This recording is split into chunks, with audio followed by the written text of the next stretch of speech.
Zion classics TV news time. നമസ്കാരം, Zion classics ടിവിയിലേക്ക് സ്വാഗതം. വ്യാജമതനിന്ദ കേസ്. പാകിസ്ഥാനിൽ നിരപരാധിയായ ക്രൈസ്തവ വിശ്വാസി തടങ്കലിൽ. ലാഹോർ. റിക്ഷയിൽ നിന്ന് ഖുറാനിന്റെ പേജുകളെന്ന് പറയപ്പെടുന്നവ അശ്രദ്ധമായി ഉപേക്ഷിച്ചുവെന്നും അതിൽ ചവിട്ടിയെന്നും ആരോപിച്ച് പോലീസ് അറസ്റ്റ് ചെയ്ത പാക് ക്രൈസ്തവ വിശ്വാസി തടവിൽ. 35 വയസ്സ് മാത്രം പ്രായമുള്ള കത്തോലിക്ക വിശ്വാസിയും ഓട്ടോറിക്ഷ ഡ്രൈവറുമായ ഡെന്നിസ് ആൽബർട്ടിനെതിരെ പാകിസ്ഥാനിലെ മതനിന്ദാ നിയമത്തിന്റെ വകുപ്പ് ചൂണ്ടിക്കാട്ടിയാണ് കേസെടുത്തിരിക്കുന്നത്.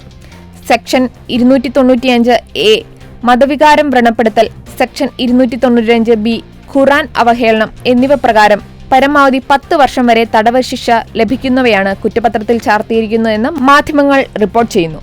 റിക്ഷയ്ക്ക് സമീപം നഗ്നപാതനായി ചില പേജുകളിൽ ആൽബർട്ട് നിൽക്കുന്നത് താൻ കണ്ടുവെന്നും സൂക്ഷ്മമായി അവ പരിശോധിച്ചപ്പോൾ ഇസ്ലാമിക ഗ്രന്ഥമായ ഖുറാനാണെന്നും കണ്ടെത്തിയെന്ന് മുബീൻ ഇല്യാസ് എന്നയാളുടെ പരാതിയിൽ പറയുന്നു. അതേസമയം ഡെന്നീസ് മനഃപൂർവ്വം ചെയ്ത പ്രവൃത്തിയാണെന്ന് തെളിയിക്കുന്ന യാതൊന്നും തന്നെയില്ലെന്നും മതനിന്ദാക്കുറ്റം നിരപരാധികളെ കുടുക്കുന്നതിനുള്ള മാർഗമായി മാറ്റിയിരിക്കുകയാണെന്നും ക്രിസ്ത്യൻ ഡെയിലി ഇന്റർനാഷണൽ പ്രതിനിധി ജമാൽ മോർണിംഗ് സ്റ്റാർ ന്യൂസിനോട് പറഞ്ഞു. യാത്രക്കാരനെ ജയിൽ റോഡിൽ ഇറക്കി പുതിയ യാത്രക്കാരനെ കാത്തിരിക്കുകയായിരുന്നുവെന്നും ആൽബർട്ടിന്റെ സഹോദരൻ ഇമ്രാൻ പറഞ്ഞു.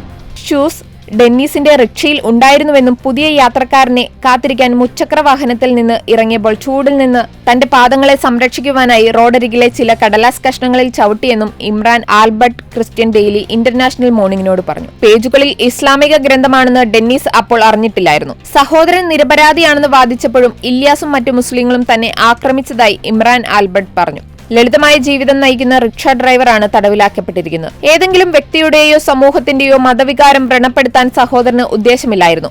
പോലീസ് സ്റ്റേഷനിൽ എത്തുമ്പോഴേക്കും തന്റെ സഹോദരനെ ജയിലിലേക്ക് അയച്ചിരുന്നു. രാവിലെ 11 മണിയോടെ പോലീസ് അദ്ദേഹത്തെ അറസ്റ്റ് ചെയ്തു. ജുഡീഷ്യൽ റിമാൻഡിനായി ഏതാനും മണിക്കൂറുകൾക്ക് ശേഷം ജയിലിലേക്ക് അയക്കുകയായിരുന്നുവെന്നും സഹോദരൻ വെളിപ്പെടുത്തി. പാക് ക്രൈസ്തവരെ ലക്ഷ്യമിട്ട് ഭൂരിപക്ഷമായ ഇസ്ലാം സമൂഹവും ഭരണകൂടവും നടത്തുന്ന ഭരണകൂട ഭീകരതയുടെ അവസാന ഇരയാണ് ഡെന്നീസ്. കൂടുതൽ ക്രിസ്തീയ വാർത്തകൾക്കായി ഈ ചാനൽ മറക്കാതെ സബ്സ്ക്രൈബ് ചെയ്യുക.